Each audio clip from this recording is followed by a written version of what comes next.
good afternoon, good morning, good evening, whatever time you're watching this. Thank you for tuning in with the UT Youth Engagement Center as we talk about time management and procrastination. My name is Brian English, and I'm happy to share this is one of my favorite topics. So we're going to talk about just kind of how you build yourself up through the process of time management, and you'll probably say not procrastinating because that's probably the more important thing. So what is time management? Let's talk about that. So time management is planning and monitoring the amount of time spent on specific activities. It helps to increase effectiveness, efficiency, and productivity. I'll also read this bottom one. Time management is effective with a range of skills, tools, techniques used to manage time when accomplishing specific projects, goals, and tasks when meeting deadlines. I like to say, spend your time planning your time so that you don't waste time. And so time is a valuable commodity, that it's a valuable resource that you cannot get back. And so what we do with our time based on our lives, our activities, and what we do at that time to increase effectiveness and efficiency and productivity is profoundly important for what you do with your life and how you spend your life. So as we think about where you may be if you're a junior, or if you're in another grade level, or even if you're an old person like me, it's very important to keep track of time and stay ahead of the game. But if you're thinking about college, if you're thinking about career, it's very important to think about wherever you are now in your education or in your life. It's very important to think about how you're going to spend your time, because how you spend your time now affects your whole entire future. Not to be too heavy for you, but it's true. If I spend my time playing on my phone for 2 hours versus accomplishing some tasks, that's going to mean something for me later on in the day or later on next weekend or next week, because I didn't spend my time wisely.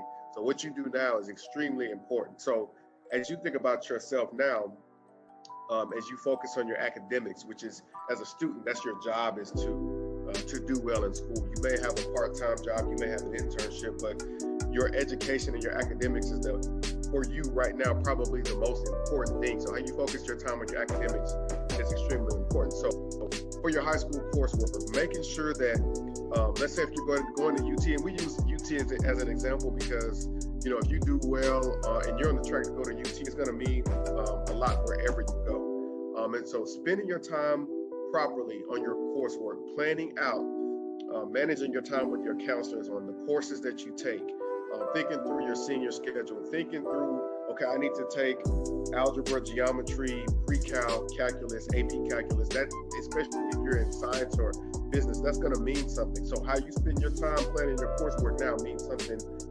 very much so later on down the line. Improving your rank, which flows out of your coursework. So if you're making the right decisions now and taking AP classes and getting good grades, doing that now means something down the line. But rank isn't everything. And so in 2021, which is the year that we're in right now, you have so many different ways to learn. So beyond coursework, beyond the rank, just being an educated person, especially if you know what you want to major in, if you know what you want to do in your career, just being very knowledgeable and educated on how to get there, it means a lot for how you spend your time now. So don't just worry about rank and all that stuff. Everything that you learn is going to compound and mean something later on down the line. So as you think about time management, procrastination is probably the antithesis to time management. So procrastination is the act of delaying or postponing something. The main causes of procrastination vary. It kind of depends on who you are, what you do, and how you manage your time. So these are the different types of procrastinators. So we all have a little bit of procrastinator in us. So you have some that are perfectionists, which means they find it difficult to begin tasks because the thought of every detail being perfect is overwhelming. So you want everything to be right. So it's like, I'm not going to even do that if I can't do it perfectly. And I just want to say no one is perfect. So perfectionism is something that happens. So we just have to know that about ourselves and be able to work our ways around it. So then you have the worrier. So many tasks seem risky or unnecessary, and the worrier will prefer to stay in a comfort zone and avoid change. And I want to say to the worrier that growth happens outside of the comfort zone. So I understand worry, but sometimes you have to take risks.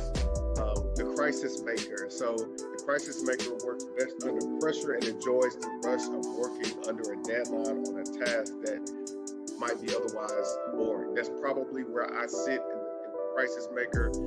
If you give me a deadline, I will get it done before the deadline, but that deadline may be a day or an hour before it actually happens.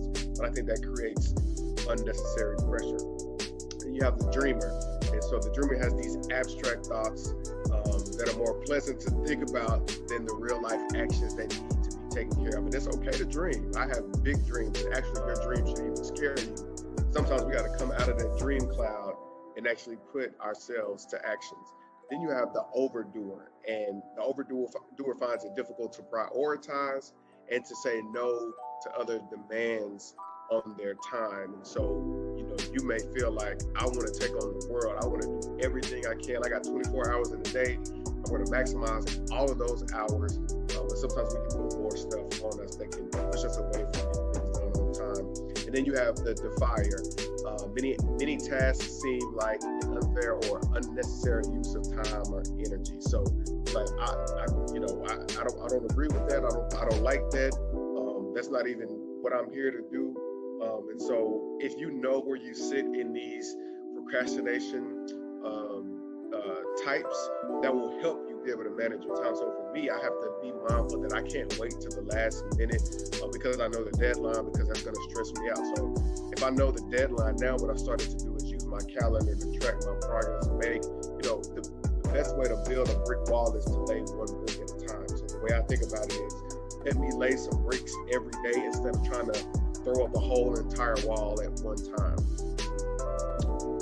This is just something for you to think about as you manage your time, is to think through periodically what you'll need to have on file. So again, we use the University of Texas as a framework, but you can sign up and get emails and notifications from UT or any other college that you're interested in, and they will help you stay on track with what you need to do at certain time frames.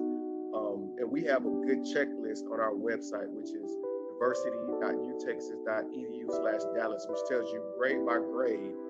These are some things that I need to check off. This is where I need to be: 9th grade, 10th grade, 11th grade, 12th grade.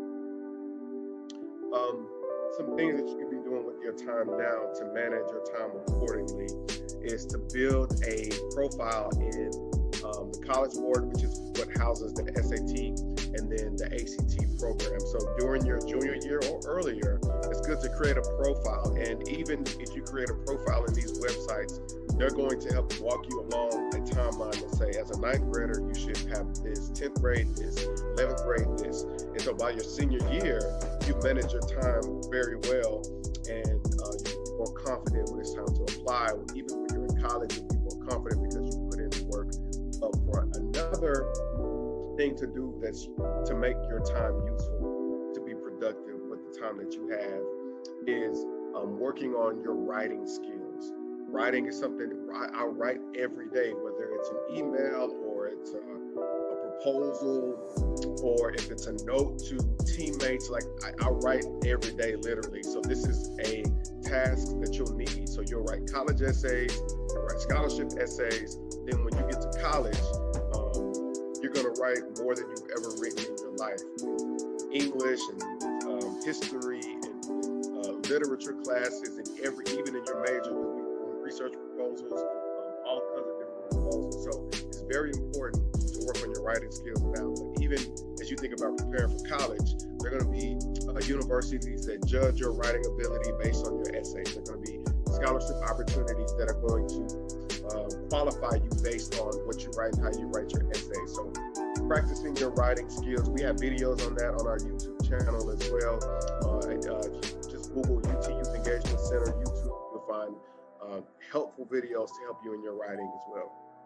Keeping track of your activities is very, very important as well. So if you spend your time doing valuable things, you want to make sure that you're keeping track of those, that you're writing it down, that you have a resume. And when you apply to college, typically you have a resume. Now for UT, when you you apply, there's a place where you put in a resume entry, but we always encourage students to create your own resume that you can use for internships, for jobs. Don't just rely on the college application essay. And then with your own resume, you can craft it in the way that best fits you. So if you spent your time in extracurricular activities, interning, working a job at a grocery store, volunteering, if you spent the time doing that to manage your time in a way to do that, make sure you keep track of it. That's going to be extremely important. So in addition to essays, your resume and keeping track of it, how you use your time is extremely important as well. Spending your time visiting a college campus is going to be very important as well. So again, being mindful of what you do with your time, because you can't get it back. So making appropriate time investments. One would be visiting a campus where you can walk around, where you can go to information sessions, where you can get questions answered, where you can visibly, tangibly see where you may end up spending your time for 4, 5, maybe 6 years on campus is a great use of your time. And so in order to do that, you have to plan your time so you can register for UT to do a visit. You can look at your other institutions and register to do a visit, but it's very, very important that you spend your time on valuable things. And if college is for you, and I will go beyond college, if you can do job shadowing at your favorite corporation. So if you know you want to be an accountant and you have a connection at an accounting firm, you can job shadow. You can sit with someone for a day and get a feel of what they do in their work environment. There are camps. So UT has camps. So again, spending your time wisely.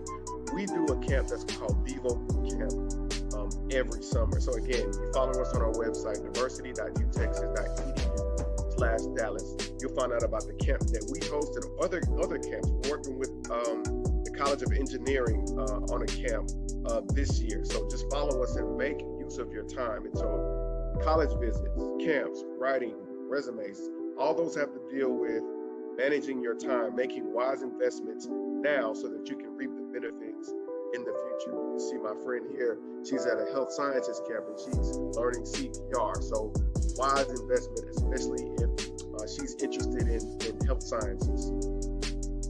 Lastly, I love this quote. It says, "He or she who fails to plan, plans to fail." He or she who fails to plan, plans to fail. So if you haven't spent the appropriate amount of time right now planning for your future, keeping track of the things that you need to do, making use of deadlines and timelines, then you could possibly be setting yourself up for failure, because the worst thing to do is to let time pass and not do the best you can.